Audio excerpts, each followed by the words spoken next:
anybody did anyone do any shopping on Black Friday, the day after Thanksgiving? Show of hands, let me see them. Okay, give me a reaction or a hand. So a lot of you did, and that is in our household, that's Jen's world. She's like, she loves it. I do not participate in it. I don't come close to a store on that day. I know what that consists of. For me, how about you? Anyone do any Cyber Monday shopping? That's me. Like I do all my shopping, Cyber Monday, Amazon, done. Let me ask you a question. Why did you and I choose those days? There's 365 days a year. Why did we choose those days to do shopping? I mean, what do you think? Put sales? Sure.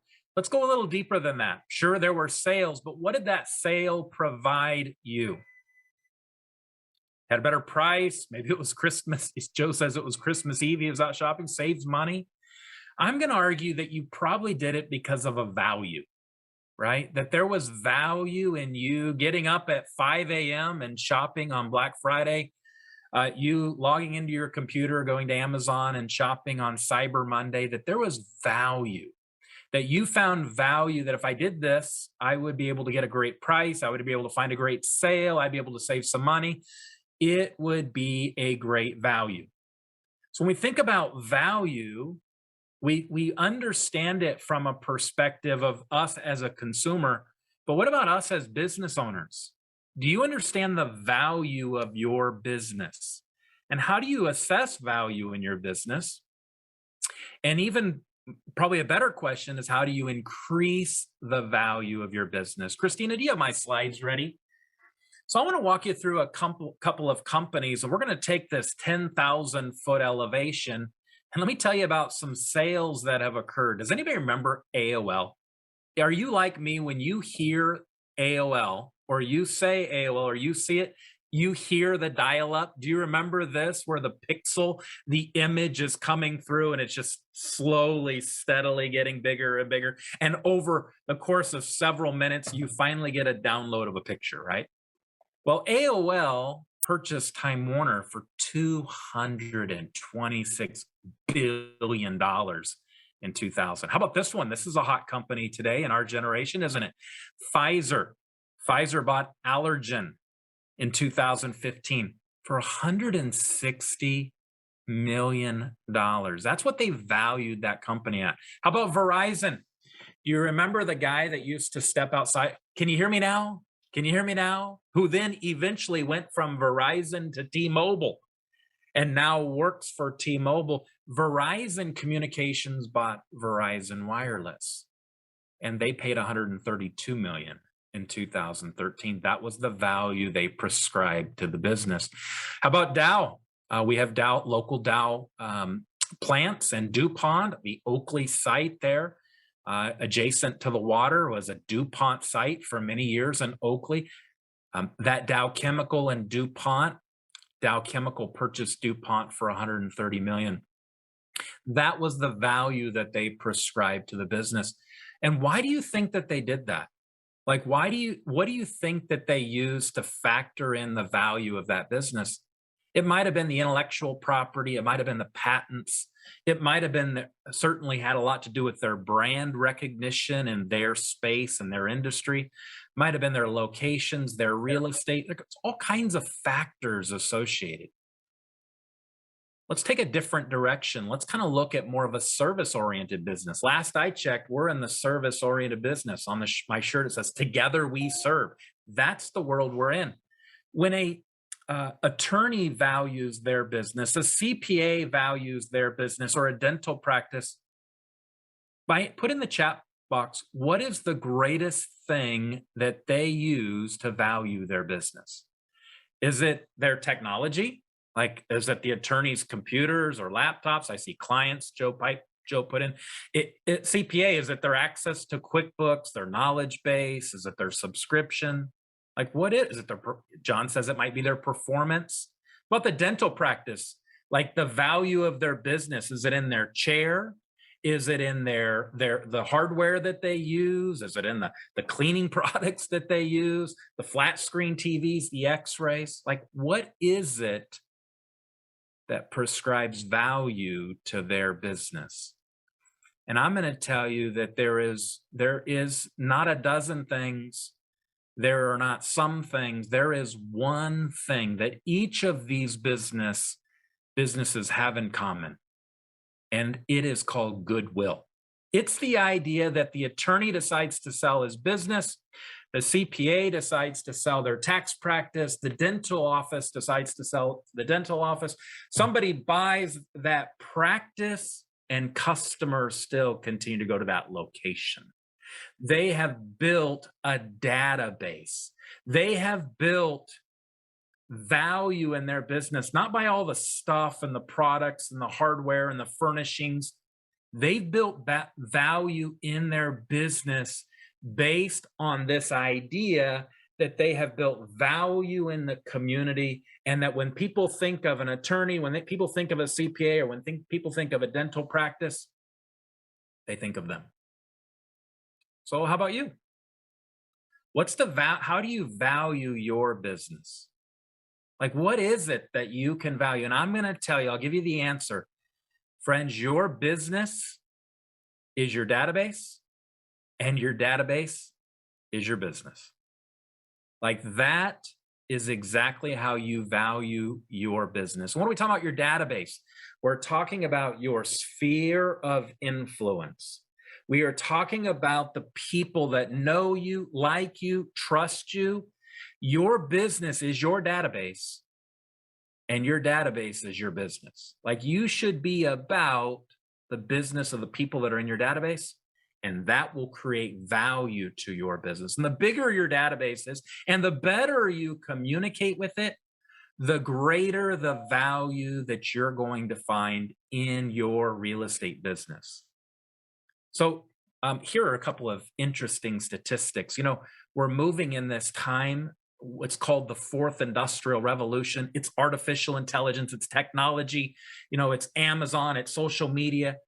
Look what's happened with referrals, past clients, and sphere of influence over the last 4 years.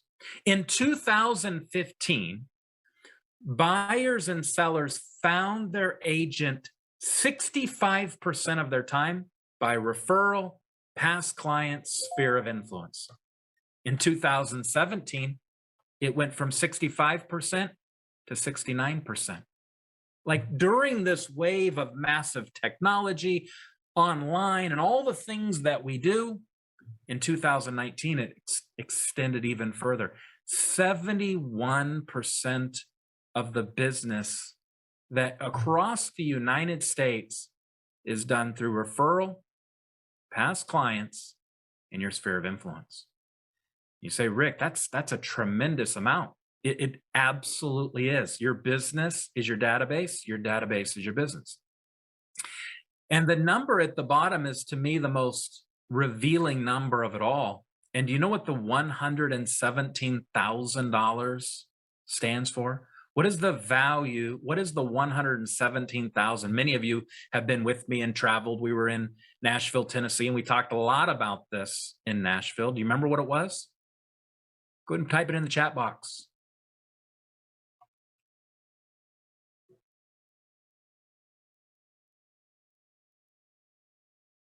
Anyone? Okay, people are typing. What does the 117 stand for? What does it represent? Yep, the 117,000 is the lifetime value of your client. Like, when you think about the people that you and I have the privilege of serving, do you also realize that if you stay in communication with those individuals, that the lifetime value of that client is $117,000? In my nearly 20 years in the real estate business, I think back to families that I've had the privilege of serving. I help their grandparents, I help the parents, I help the kids, I help the aunts and uncles and the relatives, and I can begin to add up that number is accurate as a lifetime value of many of the clients that I've had the privilege of serving. I think about a client that Wendy and I served for many years. His name was Mr. Gill. The market crashed. Home values dropped to about a third of what they were. The average home value in Antioch in 2005 was 541,000 and it dropped to 178,000. Mr. Gill contacted us and bought 14 homes, all cash. 117,000 lifetime value client. He went on to buy homes not just for himself, he went on to buy homes for his children. He went on to buy homes in a custodial account for his grandchildren that were under the age of 18. Many of you have worked with some of my other clients like Mrs. Chan. Miss Chan has all these rental properties throughout the community. Many of you have gone with me to help sell their properties and sell her home. She bought a property in Brentwood a few years ago. We were able to represent her on that new purchase, $117,000 lifetime value.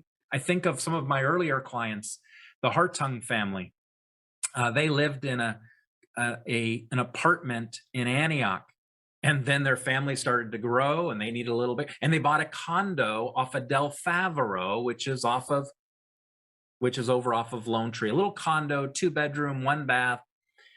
Very nice little community. And pretty soon they outgrew that. So guess who they called? They called me again, and we helped them buy a property in another community. Eventually they decided to rent some property. So we helped them rent a home. And then we went on to help them find a property in Grass Valley, and they successfully live there now. $117,000 lifetime value. So when you look at the people that you and I have the privilege of serving, do you realize that the quality of that relationship economically can produce up to $117,000 of value? It's significant. And most studies say that somebody would use the agent they used before if they could only remember who they were. Like, that's our job, is to remind them that we're in the business and that we're here to help them and answer their questions and to stay in contact with them. Let's go to the next slide. I want to show you a couple of other statistics. For those who've been with me a while, I haven't used these statistics and talked about them in some time. Do you know what the 12 and 2 is, or the 50 and 1? A study was done in 2003. It said that the average person, if you have 12 people in your database, what am I talking about? I'm talking about in your CRM, and you properly communicate with them over the course of 18 months, the ratio would be, in a year, for every 12 people, you'll have 2 transactions. You go, Rick, 12 and 2, shouldn't it be 6 and 1? No, it's 12 and 2, because one of those tends to be a referral and one of them tends to be a repeat. You have 12 people in your sphere of influence that you're properly communicating with throughout the course of the year, you'll have a 12 and 2 experience. You say, well, Rick, I'm a farmer. I like to farm. I want to send out postcards. I want to send out mailers. I want to saturate a community. We do those things. Nothing wrong with that. But you should know the ratio on people you've not met. It's not 12 and 2. It's 50 to 1. The ratio is, if you send out a postcard, you have to do it for 18 months into a community. For every 50 people you have in the community, the ratio is that one person will sell their home. I don't know about you, I would take the 12 and 2 any day. It's a fraction of the cost. They're the best people to work with because they already know me, like me, and trust me. We've probably worked together in the past because that's why it's a repeat client. They're referring me out to people that I then have a third-party endorsement that I would be a good fit for that person. They're the best people to work with.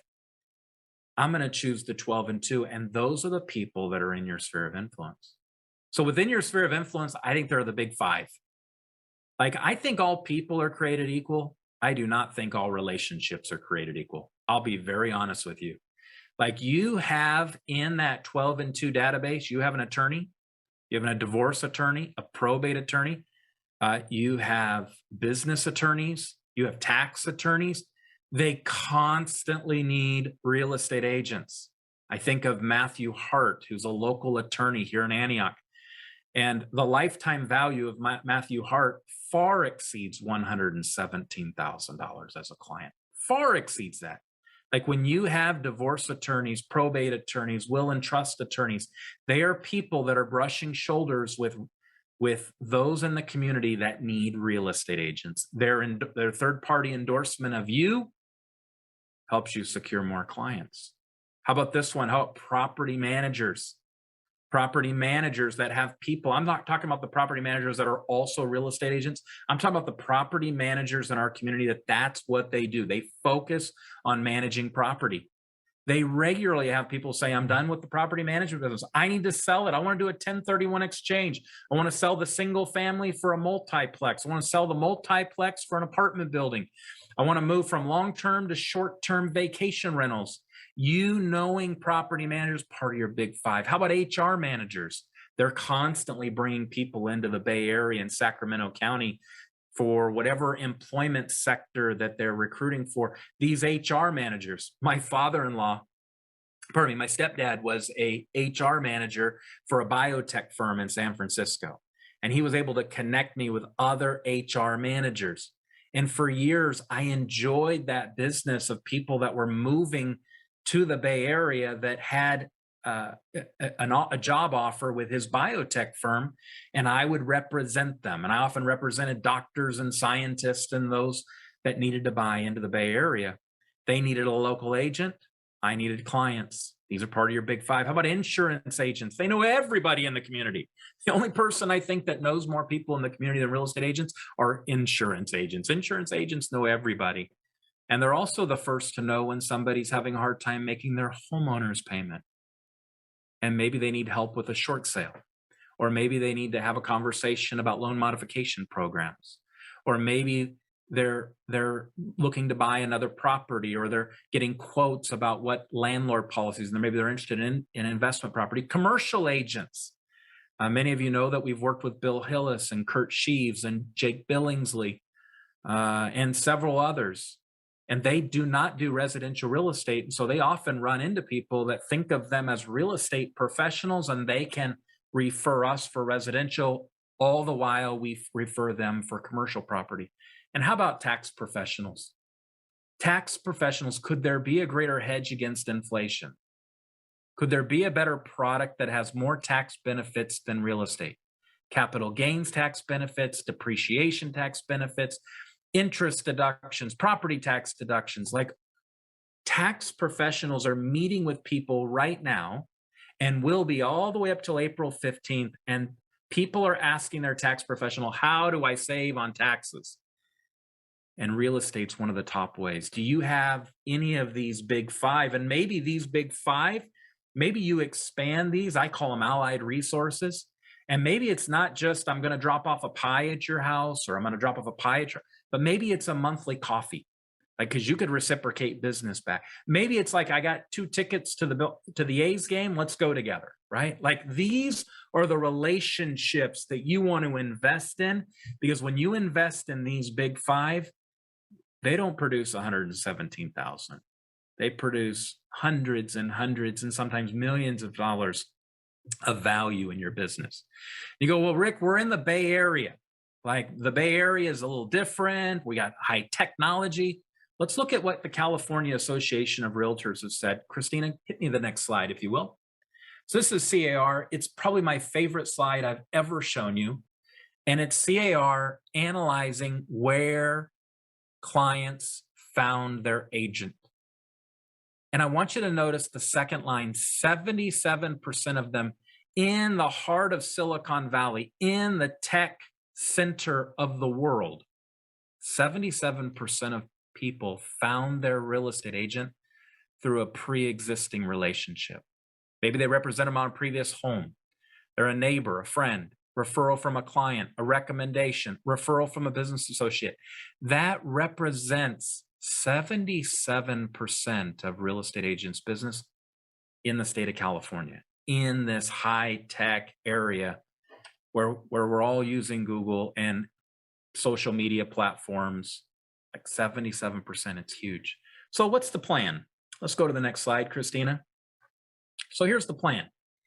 What's the strategy? How do we implement it? Let me just give you a metaphor.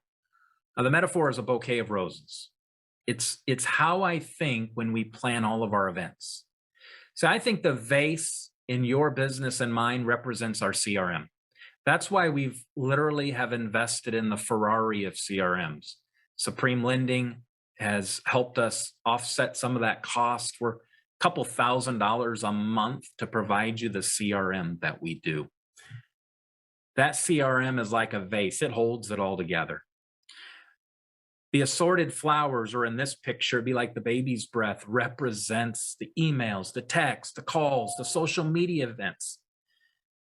Like they're designed to supplement, they're designed to fill in, they're designed to make it complete. I remember when Jennifer and I were first married, I couldn't afford a bouquet of flowers like this. You know, I just bought the single rose, or like the roses without all the other flowers along with it. I cannot get away with that now. It's got to be a complete bouquet. But at that time, that's all I could afford, and it just wasn't complete. You doing an event like a pie giveaway, like the photo shoot that we do with our professional photographers at Brownstone, the birthday bag program, you doing that without all the assorted flowers or all the email and social media and all that communication that fulfills it, that completes it, that makes it whole, it's empty. It's not complete. And it's not what it potentially could be, just like your business. And I think that there's not a bouquet of roses out there that's a bouquet of roses without the roses. And those are the events. And we just finished one of our most epic events. You know, we wrote a check for $10,000 for pies. Joe and Shelby gave out 100 of them. I was driving all over the place. Jennifer was driving all over the place. You participated in this. It was totally awesome. It's an event which needs to then have emails and text and calls and social media posts and Facebook lives and all of that that goes along with it. And all of that's held within a CRM. And this is the plan going forward. And you're going to see more and more events that we've done in the past and that we'll continue to do in the future. And when I think of these events, this is how I want to organize the structure so that they're complete and it's done well and it allows you to connect with people and build that value in your business. Many of you were with me in Morro Bay, and I was asked what percentage of our business came by referral or relationship. And I know our numbers. I track them quite well. That's part of my job. And we're at 45% of our business comes by relationship. About 40% comes online. We've got another 15 or so or 10% that comes from open houses that we're rebuilding. About 5% comes from everything else. We can do a better job. I can do a better job with my sphere of influence. You can do a better job with you connecting with the people that know, like, and trust you. It is the value of our business. Our efforts of team generated or even we generated were never designed to take the place of building your business through your sphere of influence. It's designed to supplement it. So, Rick, are you going to start slowing down on online ads? Absolutely not. No way. We're going to do more online ads. We're going to do more billboards. We're going to do more communication. We're going to do more Facebook ads next year than we've ever done. We did more this year than I've ever done. But we're going to continue to do a better job with the people when they think of real estate, they think of us. I don't want to be one of those casualties that I would have done business with that person if I just remembered that they were in the business. And I don't want you to either. And so a big part of our focus going forward is going to be our sphere of influence and how we can be there for our clients. So when they think of real estate, they think of us. Christina, take me to our final slide. So you say, okay, what now? Like we just did the pie giveaway. We're going to gear up for some events in the spring. You'll have some events in the summer. We certainly have fall. Can't wait to do the pie giveaway again next year. We got a bunch of other stuff. But I want to give you 3 things you can do right now. I want to give you 3 roses you can put in your vase, like today. One of them, I want you to make a holiday connection. What a great time to reach out to people and just connect with them on the holidays. It could be after Thanksgiving. It could be after Christmas. It could be New Year's. Like just reach out and make a holiday connection. Make that a rose that's in your bouquet. Connect with people on the holidays. Right now, I think there are 800 letters that cards that are in our office that we're going to be picking up this afternoon. I'll be mailing to our sphere of influence. I did some math earlier. Thus far, we've generated $1.2 million in commissions from our sphere of influence. Like that's where our business is coming from. And you can make a holiday connection. It's super easy to do. And the holidays give you really a great reason to follow up and say, hey, how was your Thanksgiving? How's Christmas? How's, you know, welcome to the new year. Let's connect. Here's another one, a real estate portfolio review. This is another super easy rose to put in your bouquet. It can accompany email, it can accompany text, it can accompany your Facebook Lives, it can be on Instagram, you can call, you can whatever. But doing a real estate portfolio review. Think about it this way. If you had a financial advisor, wouldn't you expect an annual review of your portfolio? Review of your stocks, your bonds, your ETFs, your mutual funds, whatever. But most people own most of their wealth through real estate. You can give them a real estate portfolio review. How about a real estate portfolio review by the end of the year, letting them know how the market has impacted their home, how the market has impacted their rental properties, how the market has impacted the homes that they own in the community. You can offer that. Wendy did a great video, if you don't know how to do that, on the NAR RPR report, Realtor Property Resources. Powerful way. Say, Rick, I don't know that I can get it all done in the month of December. Okay, go into January. Let's do a new year portfolio review, a real estate portfolio review where they know the value of their property. Remember, you and I have experienced unprecedented growth in the real estate market in 2021. There were month over months that we were up 40% compared to last year. Most of our clients do not know that. These are going to be fun conversations. They're going to be great conversations for you to have with your clients. Here's another one. Many of you are brand new in the business. Like I'm looking around all of the people that are on the call, and a lot of people have been in the business less than a year. What a great time to reach out to your sphere of influence and talk about the new year and the new you, what you're doing with your real estate career, why you chose our real estate team, some of the things that you've experienced along the way. Right now at the office, a company on those postcards, those Christmas cards, is a letter that we wrote giving an update on our real estate team and what's changed in 2021. And it's our way of giving a New Year's update. Like if you're new to the business or you've only been in the business for a short period of time, a new year, new you update can be a great rose in your bouquet to reach out to them. And don't just reach out and make the phone call, do the email, do the text, do the social media. It's not always the rose that makes all the difference. It's all the things that we do collectively that provide the greatest value. Christina, go ahead and take me off a screen share for a moment. Do you want to have value in your business? Do you want to increase the value of your business? There is no better way for you to do that than to invest into your database, your sphere of influence, the sphere of influence that you have in your database. These are 3 super easy ways. We'll continue with our bouquet of roses strategy into 2022 and have lots of events. Don't wait on those. Like you can add roses into your bouquet at any point in time. This will provide value to you as the real estate professional, allow you to stay in communication with the people you know, like, and trust. But honestly, I think it provides the greatest value to those you connect with, because those that you connect with need to know what's happening in the real estate market and how that's impacting their plans and their wealth and their real estate. So remember, your business is your database and your database is your business.